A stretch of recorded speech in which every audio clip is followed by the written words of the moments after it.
Hello friends, आज हम partial differentiable equation का क्वेश्चन करेंगे जो कि है a conducting bar of uniform cross section. ठीक है, एक कंडक्टिंग बार है ऑफ यूनिफॉर्म क्रॉस सेक्शन, मतलब उसकी जो हर एक साइड जो होगी उसकी लेंथ क्या होगी, बराबर होगी। यही होता है आपका क्रॉस सेक्शन। ठीक है, lies along the X axis, किसके अलोंग ये लाइक कर रहा है आपका uniform cross section, X axis के along with its end at x is equal to 0 and x is equal to l। और इसका जो एंड है वो क्या है, x इज इक्वल टू 0 से x is equal to l तक है। जैसे मान लो ये आपका एक क्रॉस सेक्शन है। ठीक है, मान लो ये एक क्यूब है, मतलब ये क्या हो गया आपका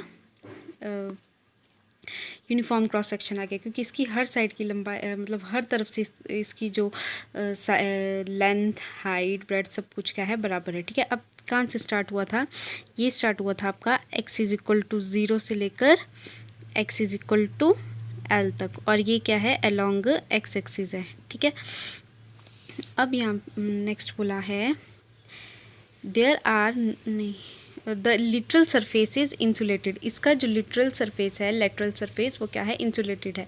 इंसुलेटेड का मतलब है कि इसका जो लिटरल सरफेस है उसमें कोई भी मतलब वो अपने आप से जो हीट है उसको ट्रांसफ़र नहीं करता है। ठीक है, तो अभी हम निकालते हैं। पहले हम लिटरल सरफेस में बता देती हूँ वो क्या होता है। तो जैसे ये है ना, अभी मैं आपको तो हम इसको कैसे बनाएंगे, जो इसका ये वाला पीछे वाला पार्ट है ना, पीछे वाला, तो इसको क्या मैं नाम दे दूँगी 1। तो इस 1 को मैं यहाँ पे बना लेती हूँ। अब इसका जो ऊपर वाला है, ये जो इसकी रूफ है एक तरह से, इसको मैं यहाँ पे बना लेती हूँ। मैं इस क्यूब को खोल के लिख रही हूँ। सेकंड, अब इसका जो फ्लोर है वो आ जाएगा नंबर 3। ठीक है, अब इसका जो ये वाला पोर्शन है लेफ़्ट साइड वाला, वो आ जाएगा 4। इस 4 को मैं यहाँ पे बना देती हूँ। अब ये जो इसका फ्रंट साइड है जहाँ पे हमने 1 लिया था, उसके सामने वाला जो है वो क्या आ जाएगा आपके पास, 5 आ जाएगा। इसको मैं यहाँ पे लिख रही हूँ। अब ये जो आपका राइट वाला है 6, इसको मैं लिखती हूँ यहाँ पे। ये आपका पूरा आपका जो क्यूब है वो ओपन हो गया। अब जो आपका ये जो बैक पोर्शन है और ये जो आपका फ्रंट पोर्शन है, ये वाला जो ये फर्स्ट मैंने बैक लिया और इसके आगे वाला बिल्कुल इसके सामने वाला, दोनों, ये दोनों को हम क्या करेंगे, इन दोनों को हम नहीं लेंगे, बाकी जो आपके पास बच जाएंगे ये वाले, ये क्या आ जाएगा आपका लिटरल सरफेस। मतलब इसका जो ये लिटरल सरफेस है ये आपका आ गया ऊपर वाला पार्ट, मान लो रूफ हो गया जैसे ऊपर वाला पार्ट, और ये नीचे आपका फ्लोर आ गया, ये आपका लेफ़्ट साइड वाली वॉल, ये आपकी राइट साइड वाली वॉल, ये सब जो है वो इंसुलेटेड है। मतलब आपका ऊपर नीचे जो बॉटम और टॉप वाला पार्ट है ना, रूम का ही मान लो एक तरह से, जो आपका लेफ़्ट और राइट वाला पार्ट है वो क्या हो जाएगा आपका इंसुलेटेड। मतलब ये हीट को जो है वो कंडक्ट नहीं करेगा। ठीक है, पर जो आपका ये जो आपका मतलब फ्रंट और बैक साइड वाला है पोर्शन है ना, आपके रूम का ही मान लो एक तरह से कि या फिर इस क्यूब का, तो ये क्या करेगा आपका, ये हीट को कर सकता है ट्रांसफ़र अपने आप से। ठीक है, ये फ्रंट वाला पोर्शन और बैक वाला पोर्शन ये क्या करेगा आपका हीट को ट्रांसफ़र करने का काम करेगा। ठीक है, तो इसका जो लिटरल सरफेस है, बाकी ये जितने भी पोर्शन है वो क्या आपके इंसुलेटेड है, ना तो ये हीट को अंदर आने देंगे ना तो बाहर जाने देंगे। तो there is no heat source within the body. मतलब अब ये जो आपका क्यूब है इसमें कोई भी मतलब इसके अंदर भी कोई हीट सोर्स नहीं है। ठीक है, जो भी हीट आएगी वो बाहर से ही आएगी, अंदर से नहीं, खुद ये प्रोड्यूस नहीं कर सकता क्योंकि इसमें कोई हीट सोर्स नहीं लगा हुआ है। तो the end are also insulated, और इसका जो एंड है क्यूब का, ये वाला जो एंड है वो भी क्या है आपके पास, इंसुलेटेड है। इंसुलेटेड का मतलब क्या हो गया, इसमें जो ये भी इंसुलेटेड है, मतलब ये भी कोई हीट कंडक्शन नहीं करेगा। ठीक है, ये वाला पोर्शन जो हो गया आपका ये भी इंसुलेटेड है।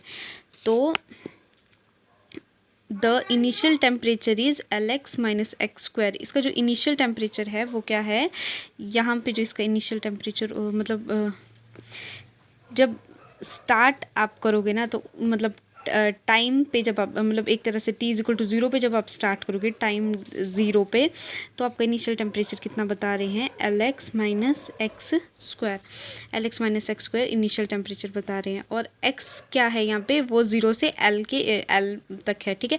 तो मतलब 0 is less than equal to x is less than equal to L, मतलब x जो है वो 0 से L तक जितना हो सकता है। Find the temperature distribution in bar for t is greater then 0। अभी t इज़ इक्वल टू 0 के लिए तो हमारे पास टेम्परेचर है LX माइनस एक्स स्क्वायर। अब हमने t इज़ ग्रेटर देन 0 के लिए टेम्परेचर निकालना है, तो भी निकालेंगे। स्टार्ट करते हैं। The given problem is govern by equation dt upon dt is equal to alpha square T square T upon D X square subject to the boundary condition. अब इसमें बाउंड्री कंडीशन क्या है, T X is equal to 0, ठीक है। Starting में जो आपका मतलब x इज इक्वल टू 0 यहाँ पे इसका जो एंड मतलब सिर्फ यही वाला एंड जो है वो इंसुलेटेड नहीं है, इसका ये वाला जो एंड है वो भी क्या है आपके पास, इंसुलेटेड है। मतलब x इज इक्वल टू, इसकी बाउंड्री कंडीशन का मतलब क्या है, x इज इक्वल टू 0 और x is equal to L पे दोनों टाइम पे ही जो आपका टेम्परेचर है वो क्या है, 0 है, स्टार्टिंग में भी और एंड में भी। T X is equal to 0 for t is greater than equal to 0। Temperature जो मतलब जो टाइम है वो 0 पे भी और उससे ज़्यादा टाइम पे भी क्या होगा, आपका जो टेम्परेचर है वो 0 है।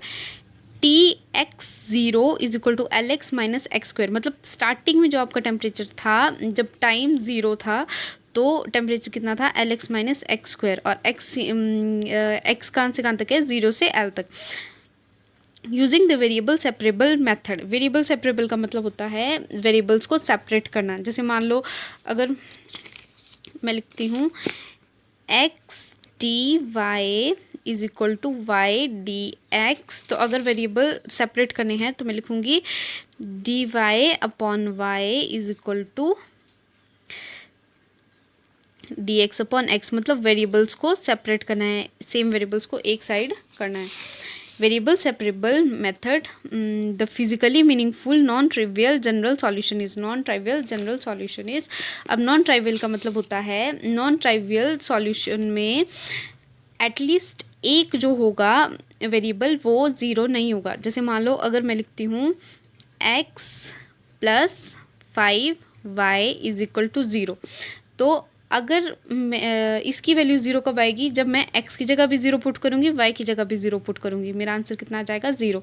पर ये कौन सा सॉल्यूशन है, ये है ट्राइवियल सॉल्यूशन। मतलब दोनों जो है वेरिएबल्स x भी और y भी 0 आ गया। तो अगर इसकी जगह मैं x को लिखती हूँ 5 और y को लिखती हूँ -1, तभी मेरा आंसर कितना आ जाएगा, 0। तो ये सॉल्यूशन क्या हो गया, नॉन ट्राइवियल। क्यों, क्योंकि इसमें जो ना x और y दोनों ही क्या है, 0 से बड़े हैं।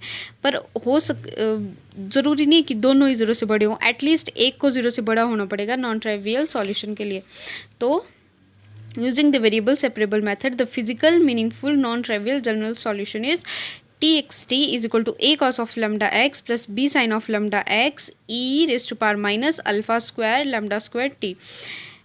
इसको डिफ्रेंशिएट किया विद रिस्पेक्ट टू x, तो आ गया। अब कॉस को डिफ्रेंशिएट करेंगे तो वो क्या बन जाएगा, माइनस साइन बन जाएगा डिफ्रेंशिएट करके, ठीक है। और लैम्डा एक्स की डिफ्रेंशिएशन जब लेंगे तो ये क्या बन जाएगा, तो कितनी आ जाएगी इसकी डिफ्रेंशिएशन, लैम्डा। तो कितना बन गया, a और लैम्डा एक्स की डिफ्रेंशिएशन की तो lambda cos of lambda, cos की differentiation sine minus sine lambda X plus B sine की डिफ्रेंशिएशन कॉस और लैम्डा एक्स की डिफ्रेंशिएशन लैम्डा, तो B lambda cos of lambda X E raise to bracket close E raise to power minus alpha square lambda square T, क्योंकि इसमें तो x है नहीं तो डिफ्रेंशिएट नहीं होगा।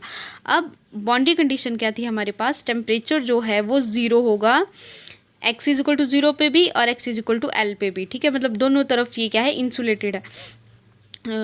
तो जो कितना आ जाएगा, टी एक्स की वैल्यू यहाँ पे टी एक्स टी की वैल्यू हम पुट करेंगे, कितनी आ जाएगी, 0 is equal to minus a lambda sine of lambda 0 plus b lambda cos of lambda into 0 e raise to power minus alpha square lambda square t is equal to 0। अब sine of lambda zero, मतलब lambda into zero कितना बन जाएगा 0। अब sine of zero की value कितनी होती है 0।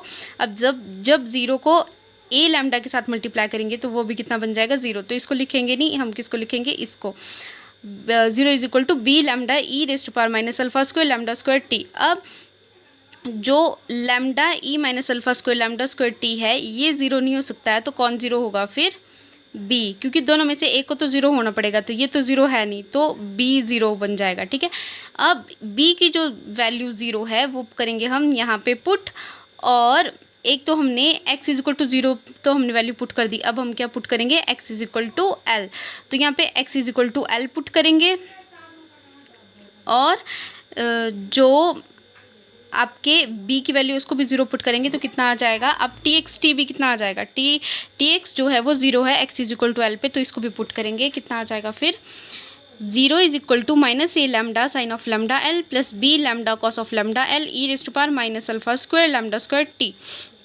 ठीक है, अब बी की वैल्यू कर दी यहाँ पे 0 पुट, तो वो ये तो खत्म हो गया, ये 0 से मल्टीप्लाई किया पूरा खत्म हो गया, तो बच गया 0 is equal to minus a lambda sine of lambda L e raise to power minus alpha square lambda square T.